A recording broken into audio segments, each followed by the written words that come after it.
wonder, curiosity, and discovery. At SIA, our early years program has been the foundation of learning for generations of students, shaping not just young minds, but the community itself. Today, we take a step back to celebrate the people who built that foundation, the leaders and teachers whose dedication, vision, and care have helped define the school for 70 years. Joining me are two former early years directors and one longtime teacher, each of whom played a pivotal role in shaping the experiences of countless children and families. Together, we'll hear their stories, their memories, and the lessons they hope will continue to guide the program today. This is Foundations of Wonder, reflections from our early years leaders and teachers. Joining us today, we have Alene Kaufman, Lorna Orleans, and Rona Proser. Thank you all for being here. Could each of you introduce yourselves and share, when you were part of our school community, what was your role in our early years program? Rona, you want to start? Okay, my name is Rona Proser. I started teaching 3-year-olds back in 1986, I believe. It was 30 years that I've been here. I love it. When I retired in 2014. Awesome. Alene? I'm the old one. I started in 1978 teaching 4-year-olds half day and Wow. ended up as the director of the Strelitz Early Childhood Preschool when I left in 2014. Amazing. Lorna, how about you? Yes, I began teaching at the old Hebrew Academy on Tompkins Lane in 1998. It was 1998-99 year. And I was teaching 4-year-olds, which I loved, and then went on to teach here at Strelitz until Alene retired, and then I became director of the preschool. Wonderful. Well, we're so happy to have all of this fabulous leadership in the room today with us. It's very exciting. We're It's glad funny. to be here. Rona, it's funny. You said you started in 1986, so I graduated high school in 1986. Boy. Also, you said that you retired in your 30th year, so next year is my 30th year Okay. of being here. Oh, wow. Isn't that? It's just crazy. I Mazel can't tov. believe how fast time goes, though. I It does know. not It does. feel like 30 years has come and gone to me at all. No. No, it does. I'm sure it didn't to you all either. Not at all. Not at all. Yeah. Every Not year at was all. so different that 30 years was gone in a flash. Yes, exactly. And time obviously moves faster as you get older. It just Yes, does. it I mean, Absolutely. people don't believe that, but No, Absolutely. it's Absolutely. true. Yes, it is true. Very true. Unfortunately. what first inspired you to work in early childhood education, and what led you to join SIA, which for all three of you was Hebrew Academy at the time? But so whoever wants to tackle that first. Well, my children had gone to the Shalom Children's Center in Norfolk, and then they went to Hebrew Academy. And I was already an educator teaching high school, but I also worked in a resource program for young children. And I guess Alene knew me from my kids being there. And when she had an opening, she asked me if I wanted to teach 3-year-olds or 4-year-olds, and I picked 4s. We interviewed, and she hired me, and I just felt like it would be I knew the school, so I thought it would be a great place to work, and it was. So that's just how it happened. That's amazing. Yeah. How about you, Alene? What inspired you for early childhood? Well, I kind of fell into it. My coming here is kind of a little interesting story. I had a newborn, believe it or not, who's now 49 years old. But I had a young child, and I was friends with a family who was friendly with Annabelle Sachs. And Dr. Aaron Baer was the head of the school at the time, and he had had a heart attack. And Annabelle Sachs and Eileen Rosenblum were running the school while Dr. Baer recuperated. And there was a vacancy for a first grade teacher, and I interviewed for the job, and I didn't get it. But a couple of months later, I got a phone call from the school saying, we need a teacher for our preschool nursery program. Would you like to come and interview? And I said, of course, part-time job, young mother, that works perfectly.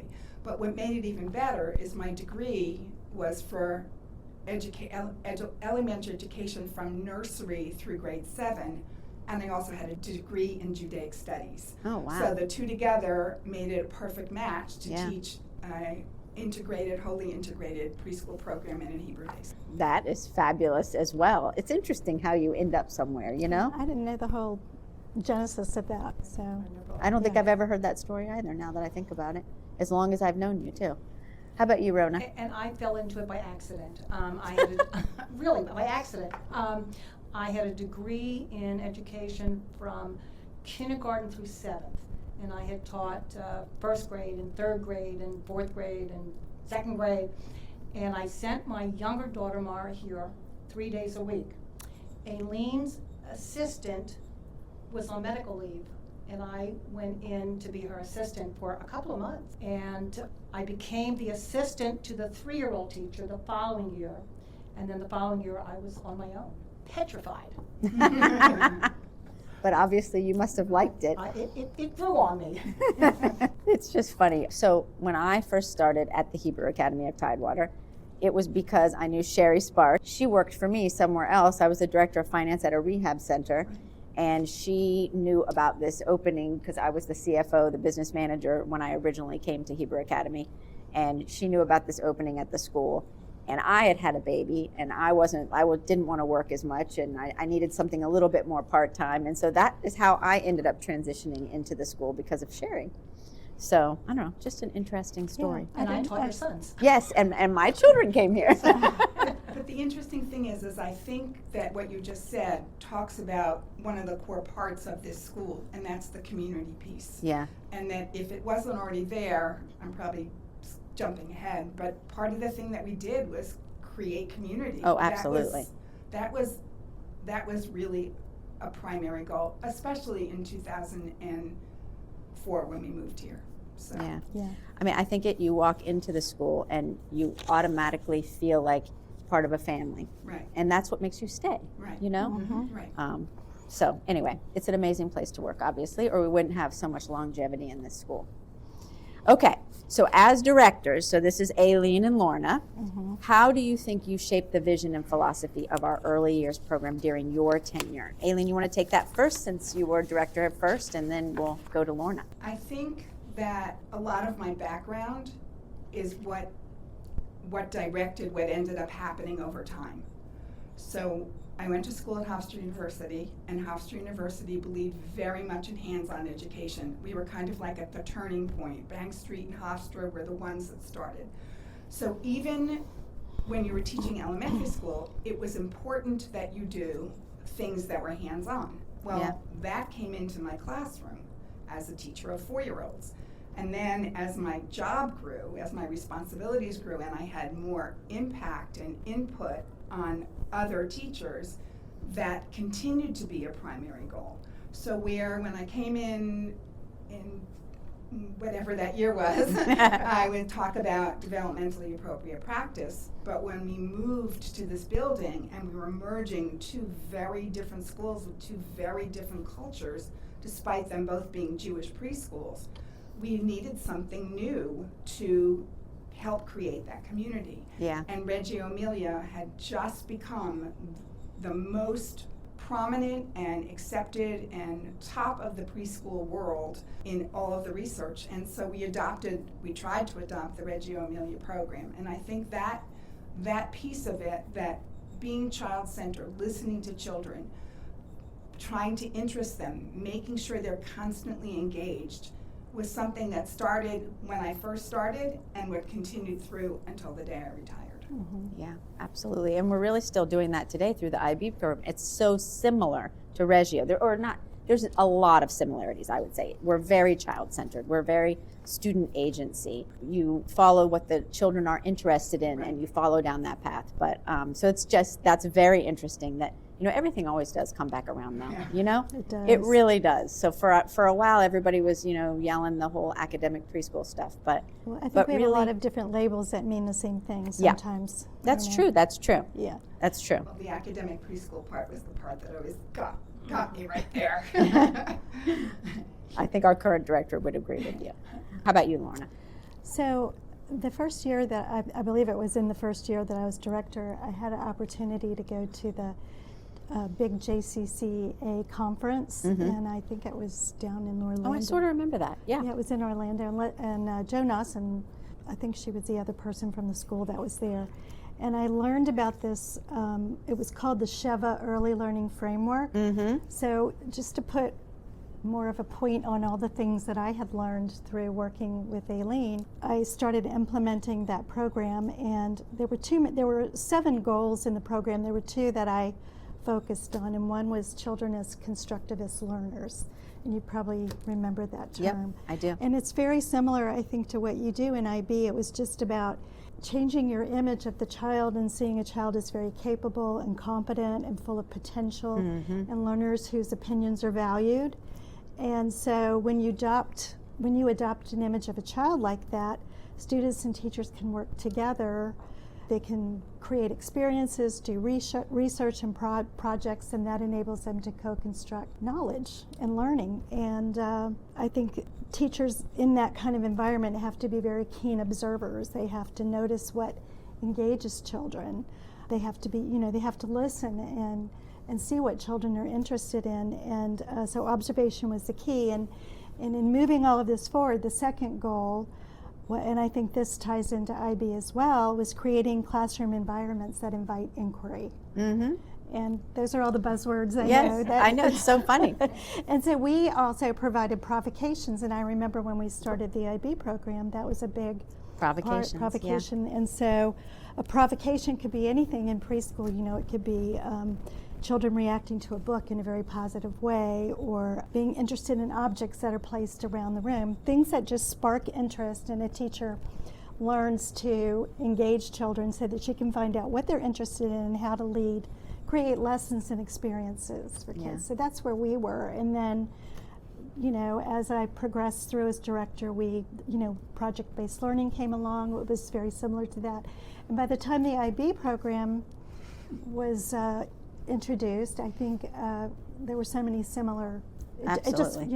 It just flowed. It was like a flowed. natural thing for us to, move to, I think, based on everywhere we had already been. But interesting that you said something about students are capable. Yes. I love that statement, because I think that's something else that we are still working on very hard here in the school.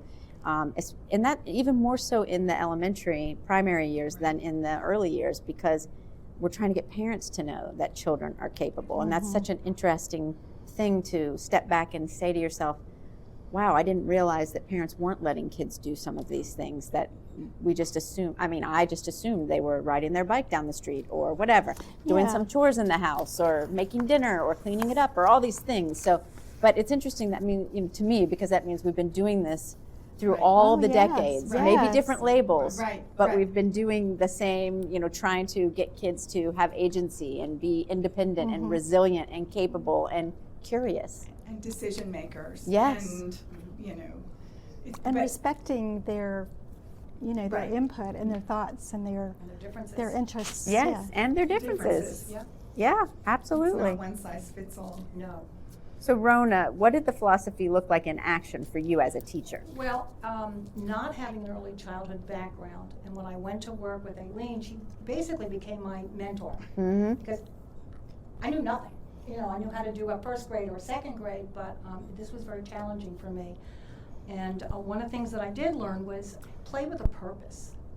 I was really into I like play. that. So, for example, you would do Play-Doh. Well, it wasn't just Play-Doh. It was you're strengthening your hands for writing, creativity, block building, you're sorting, you're doing a lot of math, you're teaching them even engineering, because they have to have a good foundation before they can build on top. So that was one of the things that I learned from her. And we were always going to conventions, NIAC. And the USC, National Association for Educators of Young Children. We still do that now. Okay, and CADE, which was Coalition for Alternatives in Jewish Education, or Coalition for Advocates in Jewish Education. Thank you. Depending. And I learned a lot there. I would come home with so many different ideas, or come back to school with so many different ideas, and I put them to work and see what worked and what didn't work. I think that through you mentioned the decades, through the decades, when I think back, we had so much wonderful teacher development, whether it was inside the school or outside. We did go to a lot of conferences. And I think the first year I became director, you sent me to a leadership conference at that Arley, whatever it was called, outside of Richmond. It was like this beautiful Oh, yeah, that was a VIS one. I know what you're VIS. talking about. Yeah, and actually Rabbi Menda was there as well, and it was just really great. And so all along we had, even from the in-services that we had here at school, we did a lot of resource and training and professional development for teachers. And we still try to do that because that's obviously one of the most important things. You know, we want to make sure that they have all the tools that they need when they're in the classroom with the students, for sure. Okay, ladies, how did SIA's mission or culture influence the way you built those early years experiences?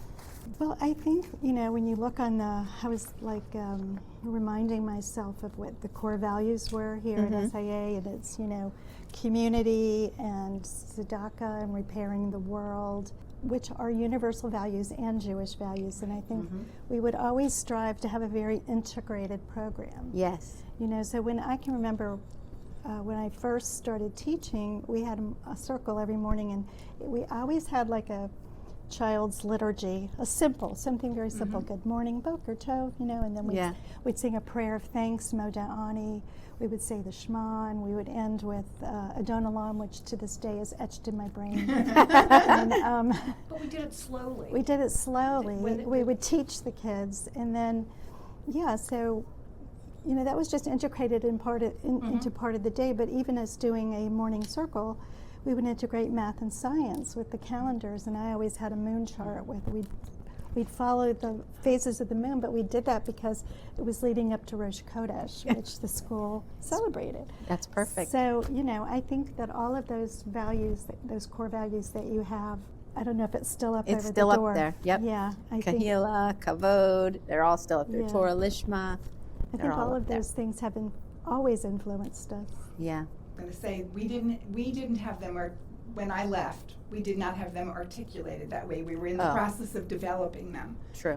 And it had not been painted on the wall, and it had not become a school-wide, I want to call it a mantra, which is not really the right word, but values, core values. Yeah, we just say those are our core values. Core values. Yeah.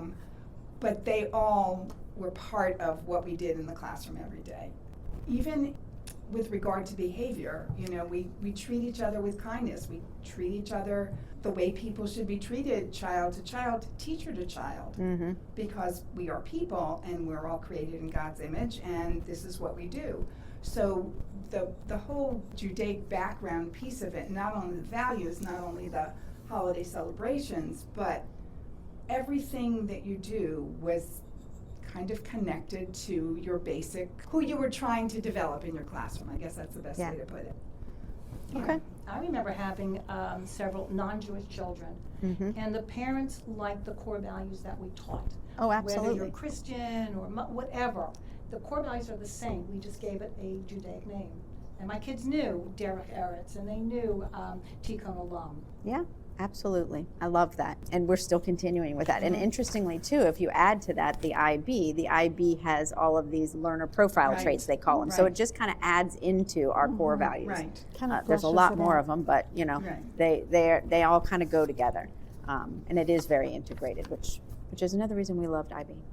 Over your years here, how did the early years program grow or change, which we've kind of talked about a little bit, but what were some of the major milestones or transitions that you helped lead, or if you didn't lead it, what that you witnessed, you were part of? Well, I think that, and I can give you an example, and when we were talking about constructivist learners, and, you know, we had 3-year-old class, we had a curriculum and we had things that we did every year, but the past model, for example, maybe with a 3-year-old class, was doing a unit in the spring, and the teacher would plan all the projects and, you know, probably use lesson plans from year to year. And when we changed over, when we were trying to move to be more constructivist type teachers and students, it was more about being child-centered, and I think that was the big change for me in my teaching and in being a director. And one example was a teacher was reading a book called Planting a Rainbow, and she listened to the conversations of children, and she found out that the children were interested in the colors of flowers. So that's where she took off, and she brought in, I think this was Tina, she brought bouquets of flowers all around the room, gave children paint and paper. They did not have to create a flower the way they could create a flower just the way it looked to them, and they chose the colors. and it was very unstructured and more authentic type art, that the kids were creating. So when we moved in that direction, I think that was like a big change for all of us. We were more process rather than product oriented. Yes, and you used to say that all the time. You were, I still do. You were a big proponent. You were a big proponent of process. Because I have no art ability. I want to talk more about how, like, the mechanics of the program. And I don't know if that's really the question that you. It can be. So when I started, I was teaching a half-day 4-year-old program, and that's what we had. We had a half-day 4-year-old program. Then we added a half-day 3-year-old program. And I think about that time, they had a parent-led 2-year-old program. It was a parent participation group that came in with their kids. Yeah. And just it was like a play group, It was kind like of. A play group. And then eventually we added a half-day 2-year-old program. And then we added what we called extended day, which originally we were meeting from 8:30 till noon. Then you could extend your day and stay from 12 to 3:30. But it was only whatever the school year was. Yeah. So one year, and I could look it up, we decided we needed to have a summer program. I don't know if you remember this, Heather. Yeah. And the name of Hebrew Academy was called HAT, H-A-T, and the Hebrew word for hat is kova.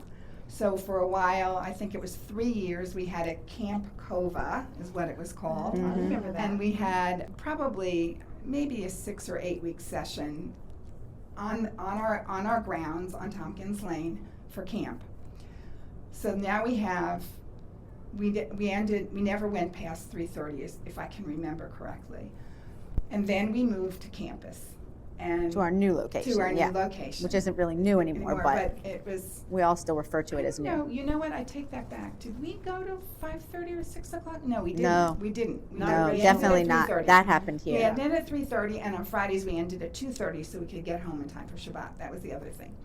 So then we moved to our current location. I won't call it a new location. I'll call it our current location. And then my life was, what have I gotten myself into? Because now, not only did I have 2-year-olds, 3-year-olds, and 4-year-olds, but we had an infant program that we were supposed to be developing that didn't have infants in it. It just had parents that we were trying to teach. And this class day ended at 6, and kids could go full-time to camp. And we were open on holiday vacations, on winter break, and it was like, what is this new thing? I don't even know what to call it. And that was It's society. It's society. Right? It It's was the society. changes that you see in parents the need it. families. Well, the interesting thing is when I was working on my master's, I had written a kind of a thesis of the parents that we had at Tompkins Lane, and they weren't interested in full care. They didn't want full care. No. Because they either worked part-time or they had help. But by the time we moved here meaning currently Our current location, and we were merging the Hebrew Academy on Tompkins Lane and the JCC on Newport Avenue, which already had a full care program. Yeah. It was merging programs, it was merging community, it was merging philosophies, it was merging everything. Yeah. And so in my 36 years, I definitely saw a lot of growth and change. Yeah, definitely. I mean, just to the structure of the program. I mean, Right. we went from something that was only 4s to Right. 3s and 4s to half day to a regular school day that your elementary age kids would have. Right. To now we're trying to be open for everything everybody would need, from 7 in the morning to 6 at night and everything else in between. There's so many a la carte things on our menu now. You would Right. just be like, your head would spin. So I do remember that when we did the extended day program, Rona and I were talking about this the other day, we offered these specialties. We did 6 weeks of roller skating and that's 6 right. weeks of bowling and 6 weeks of swimming at the Y down the street, so we had these mini courses that we started to put in. But you did that here too with extended day, because I did an art one, and Yeah, we had them in most Richmond. of those were on location. These Right. other ones, we had Oh, yeah, we we had did. a bus. Oh, I didn't know all that. We would bus, we had a little school bus, and we would bus the children to these different places. We went swimming. We went swimming, I said, at the Wow. Y down Yep. the street. Yeah. Yeah. Now they just walk down the hall to Right, swim. exactly. But I do miss Which the is roller rink being right down the street. Right. That Yeah. was kind of fun. Yeah, that was fun. And that's another thing about being here. I mean, we had PE, but now there's a gym, and we can swim, and you have music rooms, and you have so much The kitchen. better the cooking center cooking is center, probably, if yeah. you were to ask me my most Well, that's incredible- next. Okay, well, I'll pull back on that, because that's my baby, so. Well, anyway, you're right, though. The structure of the program has changed significantly, but that's because it's changed with the needs of society, the Right. needs of, what our parents need. They're all working Right. dual income families, and they need care for their kids. Right. And the age of parents changed a lot. Yes. I think when I first started, maybe they were in their late 20s, and they went to their mid 30s. And now I remember having parents in their 40s. with Yeah, that's true, 3-year-olds. too. I hadn't even Yeah. thought about that. That also changes the way they parent, too. Right. I hear you. All right, so what aspects of the program or environment do you feel have stood the test of time? What do you think has stood the test of time at this school? And early years specifically. One thing comes to my mind, but Well, I think the fact that children are not single-dimensional, that they're whole children. They have emotional needs, spiritual needs, physical needs, academic needs. Did I get them all? But they're whole children, and you Yeah. can't just teach one part of them. That's when you talk about academic, that was just looking at one part of a child, and we have so many more pieces to children yeah, that we have to address. yeah, Which I think the IB program does. I think Oh, it yeah. does address it. it address the definitely children. does. And just moving from, like I said before, teacher-directed learning to child-led learning, Mm-hmm. which is a big part of. Do you still do child-led conferences? We do. Yeah. Student-led conferences, Yeah. yes. It's a cornerstone of IB. So Mhm. once a year, it's usually the end of the year, the kids come together and they have their whole portfolio of the year of all the things they've done. Mm-hmm. They're usually very excited to share that with their parents. They are proud of the things Oh, that they yeah. did all year long. And it's good for them to take that book out and tell their parents, this is what I did, this is what I loved. And sometimes, there might have been something they didn't love, but it's still in there. And they're like, oh, yeah, I remember when we did that. Yeah. So it's good for them to speak for themselves about their learning and kind of take charge of it. And that's kind of the point of those student-led conferences. So, I remember we took photos everywhere, especially when digital cameras came into being so popular. And I remember giving the parents and the child the photo albums of Mhm. all the pictures that we took. And so the parents could see, from the beginning to the end, and how much their children grew. And the kids could tell their parents what they were doing, which it's very similar to the portfolio, but I have to tell you, I remember getting that from you. It was so fun to sit there and flip through. I forgot how much my child had grown. you can Then I would it. see a picture from the first day, to the end of the year. I loved those albums. Those were the best. Glad you I appreciate forgot it. about that. Those were great. I still have them. Actually, I made little boxes for my kids, so their albums are in each one of their boxes. But anyway, okay. So how about, do any stories or moments with students stand out? Something that still makes you smile or reminds you why you loved working here? Well, when I knew I was going to do this podcast, I pulled out some of those portfolios I had made, and there are a lot of pictures in there. And there were just so many things. When I look at them, we look so busy and happy, and the classes are colorful, and the kids are so engaged. And I do remember we had kids just loved doing any kind of constructing, whether it was with marble works or remember those big cardboard blocks we had? And my assistant Rita every year in the winter would cover them with white paper, so it was like snow. And I have a picture of some of the kids building with that and putting the trucks all over it, and it was just, I don't know, just things like that. Just being able to play with the kids, Yeah. or watch their play, or help them play together. That was just fun. Yeah. I remember saying I loved my job. Yeah. I said something I remember saying something, I won't believe half of what your child says if you don't believe half of what your Yeah. child says to Yeah. you that goes on. I remember when I was director, and I was leaving one day a little bit earlier than I might normally have left, and there were people in charge. I went out to the playground to say goodbye, and the little boy said to me, "Where are you going?" I said, "Oh, I'm going home." And he said, oh, I thought this was your Oh my gosh, I know. You I know? ran into a student somewhere out of town, and her mother, of course, and she was like afraid to speak to me because I was You were not in somewhere your different. Her environment. mom kept I saying, know, out of your you know, it's Mrs. Moore. It's just Mrs. Moore. And she was like frozen, like, Frozen. no, she's only supposed to be in that building. She can't be Exactly. here. Yeah, that's where they see you. Yeah. My most memorable moment is a Jewish moment.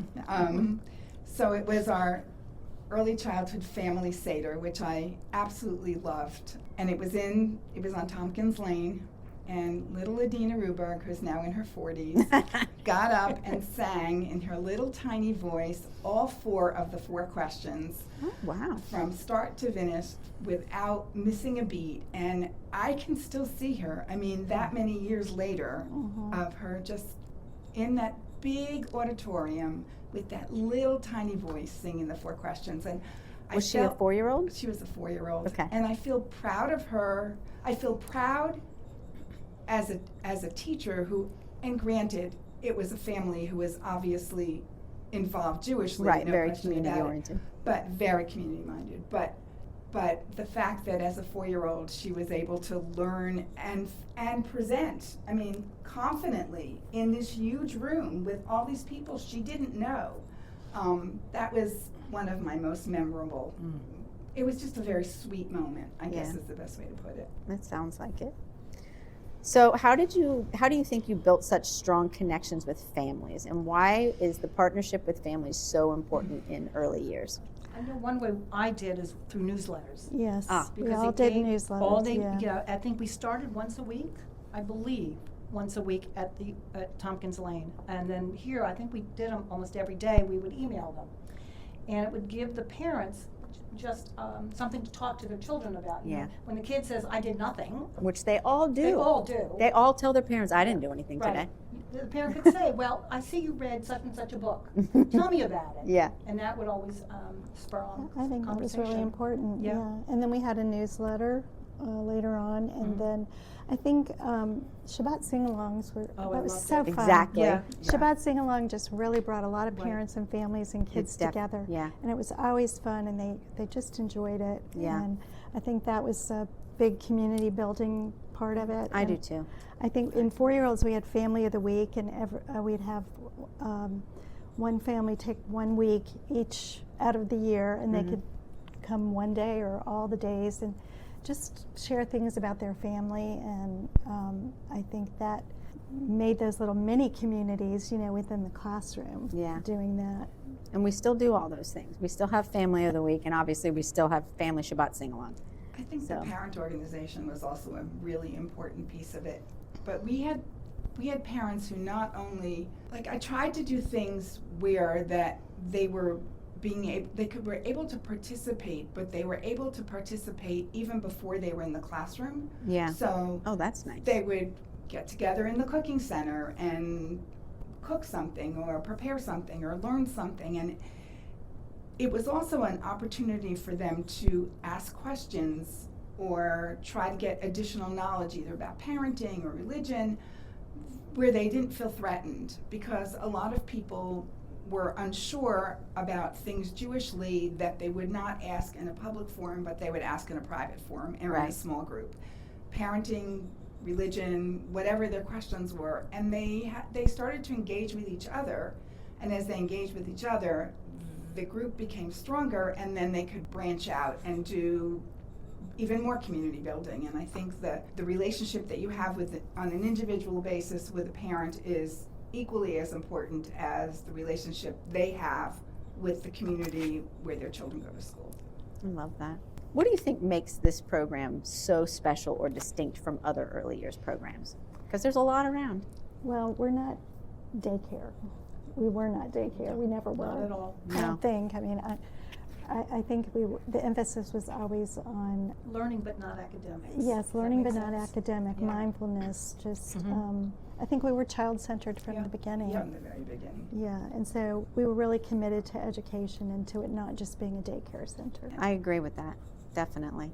I also think the way I hate that you use the word discipline, but discipline is what it is. I think that's a big piece of it also. You know, that's even a change from when I started to teach 4-year-old sat in timeout. Now you don't do timeout. Now you do. Can you think about a way you could have done that better? So even in helping children grow socially, we still use those same constructs that we use in the actual educational or the actual academic learning in a non-academic way. We're not against academics at No, all. of course We're not. just, But there's a way to do it. But there's a way to, a hands-on. Developmentally appropriate. Developmentally You appropriate know, practice. we sit in the Cardo a lot after working out, and we'll see the little kids coming from, I don't know, the gym or the pool or wherever they're coming through past the Cardo Cafe, and they're never in a line, which I'm so happy they're not. And teachers aren't saying, oh, you all have to be in a straight line and walk to the door. They know that they trust in their capability. Yeah. And the fact that they're going to know where they need to go, and they might herd them a little bit, but it's just nice. They're not like, it's not like this rigid kind of Don't talk. atmosphere, and they're happy. It's a happy environment. It's a It's a happy very and they're happy all environment. they just all look so cute It's and a happy. very happy environment. Yeah, they're happy children.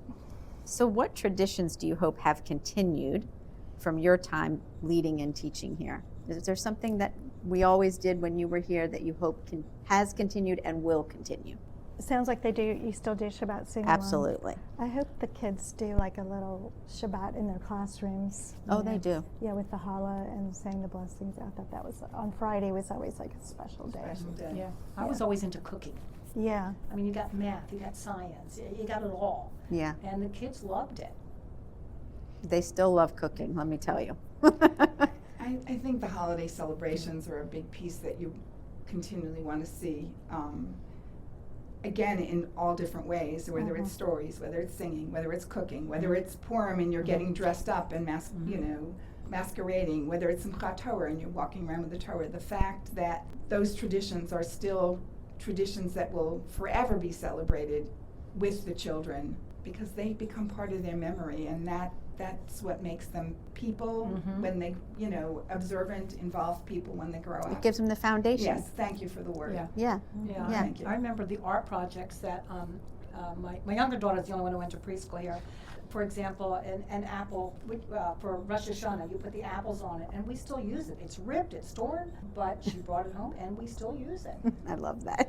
Yeah. The foundation is the good word, is the best word for it. Yes. And that's what our goal was. So what did you learn from the children themselves when you were teaching or directing here? But what's something you learned from the kids that you kind of take with you? I just saw, especially teaching 4-year-olds, I taught 4-year-olds the whole time. They were just on the cusp of everything. Yeah. And they were just like so on the cusp of readiness, and they were so enthusiastic and loved learning, and they were just interesting little people. And I had my own kids; they were interesting. But then, to work with other children, it was just fascinating. Yeah.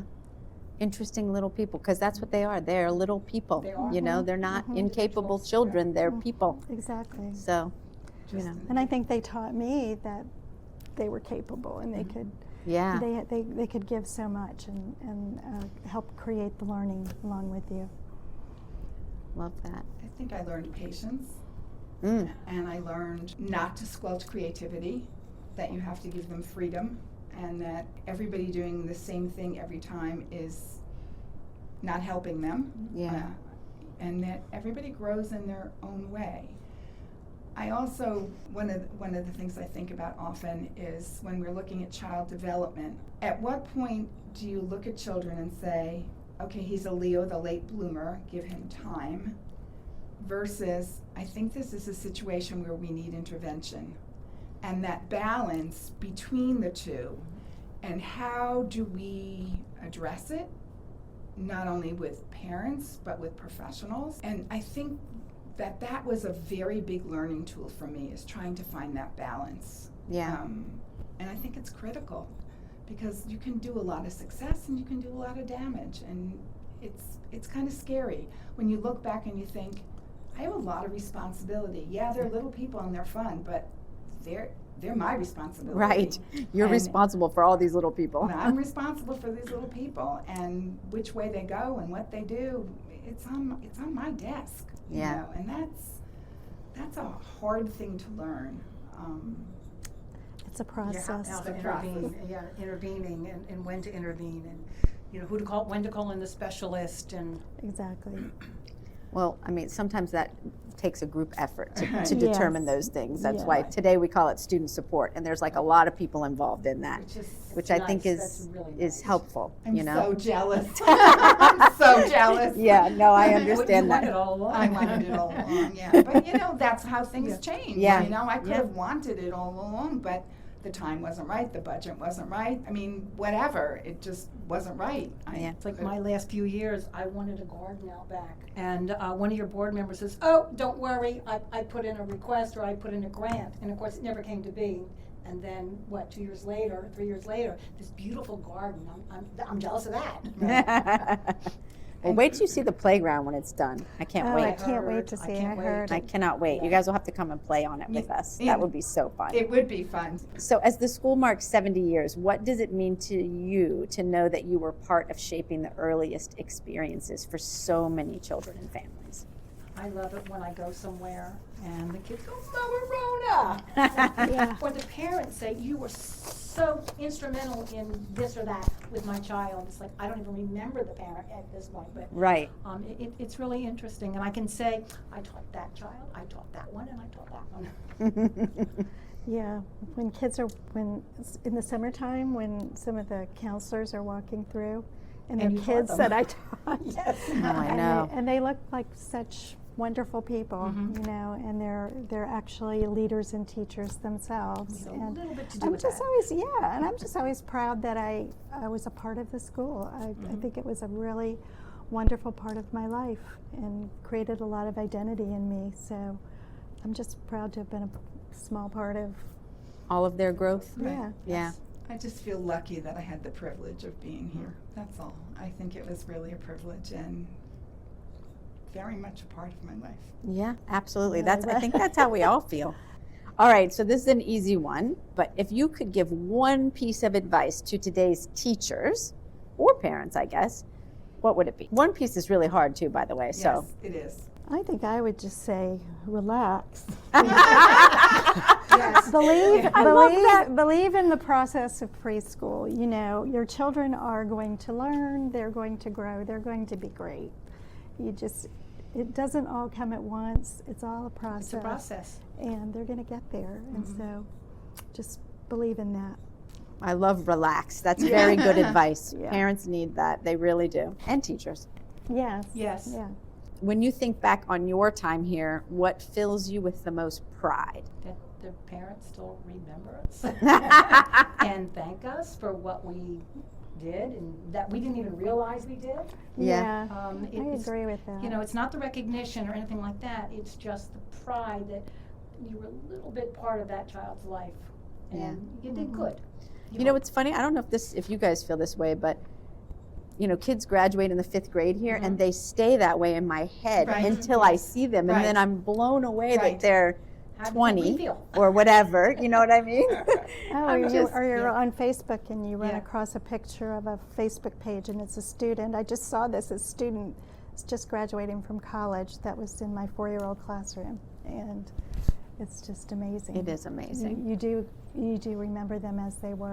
You do until you see them, and then you're like, oh my gosh, how much time has gone by? Yeah. And they're adults. Yeah. And I think the fact that generations come back and bring their children is what brings me the most pride. Yeah. That they felt strong enough about their own childhood memories that they want something similar for their own kids, and that they bring their kids back and back. And we have a lot of that right now. We really do. We have a lot of alumni children here, which I think is amazing. All right, last question, ladies. If you could describe the heart of the early years program in one word or one phrase, what would it be? It's in the question, and the answer is heart. We had heart. I love that. That's beautiful. It's in your question. That's beautiful. I agree. I mean, I just think it was a meaningful place for children to be. I think it was a big part of their lives. So, My 44-year-old daughter still talks about it. yeah. And I think it will continue to be for the children Yeah. that are in the IB program now. Yeah. Well, thank you, ladies. Thank you for all your hard work, for all the years that you were here. You guys were the pillars. As we reflect on the past 70 years, it's clear that the heart of SIA has always been its early years program, where curiosity is nurtured, community is built, and a love of learning begins. Hearing from our two former directors, Alene Kaufman and Lorna Orleans, and longtime teacher Rona Proser, reminds us of the dedication, care, and vision that shaped these early classrooms, and in turn, shaped generations of students. Their stories are a testament to the lasting impact of thoughtful, inspired teaching and to the foundation it provides for the school today. To all of our listeners, thank you for joining us as we celebrate the legacy of our early years program and the educators whose work continues to inspire. I'm Heather Moore, and this is SIA the Podcast.